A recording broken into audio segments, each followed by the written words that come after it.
Now സാർകോമിയർ എന്ന് പറയുന്നത് നമ്മൾ നേരത്തെ പറഞ്ഞ പോലെ ഒരു ഇൻഡിവിജ്വൽ സെൽ, ഒരു മസിൽ ബൾക്കിൻ്റെ ഏറ്റവും ഇൻഡിവിജ്വൽ ആയിട്ടുള്ള ഒരു സെൽ എന്ന് പറയുന്നത് മയോഫൈബ്രിൽ ആണെന്ന് നമ്മൾ പറഞ്ഞു. ആ മയോഫൈബ്രിലാണ് മസിൽ ഫൈബറായിട്ട് ബൾക്കിൽ മാറുന്നത്. അതുപോലെ നമ്മൾ മയോഫൈബ്രിലിനെ പിന്നെ മൈക്രോസ്കോപ്പിക്കലി എടുത്ത് സാക്രോലിമ എടുത്തു. സാക്രോലിമയ്ക്ക് ഉള്ളിലുള്ള മയോഫൈബ്രിൽസിനെ പിന്നെയും മൈക്രോസ്കോപ്പിക്കിൽ എടുത്തു കഴിഞ്ഞപ്പം ഒരു സാർക്കോമിയർ. ഈ സാർക്കോമിയറിൽ ഇനി മൈക്രോസ്കോപ്പിക്കായിട്ടൊന്നും ഇത് ചെയ്യാനില്ല. സാർക്കോമിയർ എന്ന് പറയുന്നതാണ് the functional and structural unit of A muscle fibre. ഒരു മസിൽ ഫൈബറിൻ്റെ ഏറ്റവും മൈന്യൂട്ടായിട്ടുള്ള ഒരു യൂണിറ്റാണ് സാർക്കോമിയർ എന്ന് പറയുന്നത്. It is the basic contractile unit of the muscle. ഇതില്ല എന്നുണ്ടെങ്കിൽ മസിൽ കോൺട്രാക്റ്റ് ചെയ്യത്തില്ല, ഒരു മസിൽ ഫോമേ ചെയ്യത്തില്ല. സോ ഇതുണ്ടെങ്കിൽ മാത്രമേ ഒരു മസിൽ ഫോം ചെയ്യാൻ പറ്റത്തുള്ളൂ. Now what is it constituting of? Each sarcomere, എവിടെ നിന്നാണ് ഒരു സാർക്കോമിയർ, എത്ര ഏരിയ ആണ് ഒരു സാർക്കോമിയർ എന്ന് പറയുന്നത്? ഒരു സെഡ് ലൈനും വേറൊരു സെഡ് ലൈനിൻ്റെ ഇടയ്ക്കുള്ള ഈ സ്പേസിനെയാണ് ഒരു സാർക്കോമിയർ ഓഫ് എ മയോഫൈബ്രിൽ എന്ന് പറയുന്നത്. Thus each myofibrils contains many sarcomeres. That is ഒരു മയോഫൈബ്രിലിൻ്റെ ഉള്ളിൽ അങ്ങനെ ഇതുപോലെ കുറേ സാർക്കോമിയേഴ്സ് ഇങ്ങനെ പാരലലായിട്ട് അറേഞ്ച് ചെയ്ത് അല്ലെങ്കിൽ സീരീസ് ആയിട്ട് അറേഞ്ച് ചെയ്ത് വന്നതുകൊണ്ടാണ് ഒരു മയോഫൈബ്രിൽ ഉണ്ടാവുന്നത്.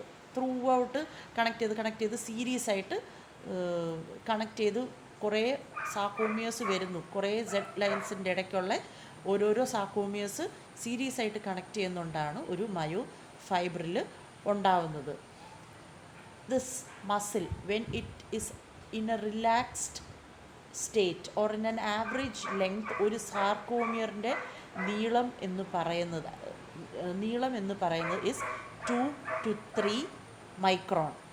ഓക്കെ, ദറ്റ് ഈസ് നോർമലായിട്ട് അതതിൻ്റെ റെസ്റ്റിംഗ് സ്റ്റേറ്റിൽ നിൽക്കുമ്പം, മസിൽ കോൺട്രാക്റ്റ് ചെയ്തിട്ടില്ല, ഒത്തിരി വലിച്ചിട്ടില്ല, നോർമൽ റെസ്റ്റിംഗ് സ്റ്റേറ്റിൽ അതിൻ്റെ ആവറേജ് ലെങ്ത്ത്, ഒരു സാർക്കോമിയറിൻ്റെ average length Z line to Z line is 2 to 3 microns. And each myofibril ഏറ്റവും മൈന്യൂട്ടായിട്ടുള്ള ഇതാണ്.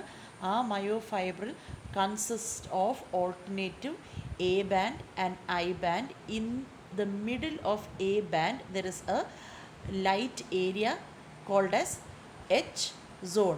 കണ്ടേ, ഈ എ ബാൻഡിൻ്റെ ഇടയ്ക്കൊരു ലൈറ്റ് ആയിട്ടുള്ള ഒരു ഏരിയ ഉണ്ട്, which is called as the H zone. H is considered as hell, which in German it is called as light. That is why this light area is considered as the H zone. Maybe it was invented by someone in German, that is why it is called as the H zone or the Hensen's line, which is the discoverer's name. Now, in the middle of the H zone lies the middle part of the myosin filament. ഈ നീല കളറിലിരിക്കുന്ന സാധനം is representing the myosin filament, which is called as the thick filament. And the red part, അതിൻ്റെ മുകളിലും താഴെയായിട്ട് കിടക്കുന്നത് is the thin filament, which is the active filament. നമ്മൾ അതിലും അതിൻ്റെ മൈക്രോസ്കോപ്പിക് ആയിട്ടുള്ള സ്ട്രക്ചറിലും അതിൻ്റെ ഡീറ്റെയിൽസിലും നമ്മൾ പോകും. പിന്നെ ഇപ്പം നിങ്ങൾ ബ്രീഫായിട്ട് ഇത്രയും അറിയുക, ഒരു sarcomere which is between one Z line and the other Z line. അതിൻ്റെ ഇടയ്ക്ക് ഉള്ള എ ബാൻഡും അതിന് സൈഡിലായിട്ടുള്ള അഡ്ജസൻ്റ് ആയിട്ടുള്ള ഐ ബാൻഡ്സും ഉണ്ട്. ഈ എ ബാൻഡിൻ്റെ ഇടയ്ക്ക് ഒരു ലൈറ്റ് ഏരിയ ഉണ്ട്, which is called as the H zone. And in the middle of this H zone lies the myosin filament.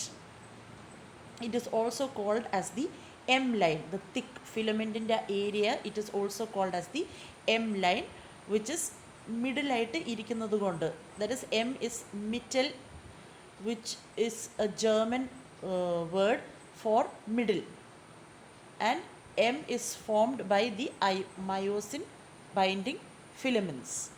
So we will go in detail about this actin and myosin filament.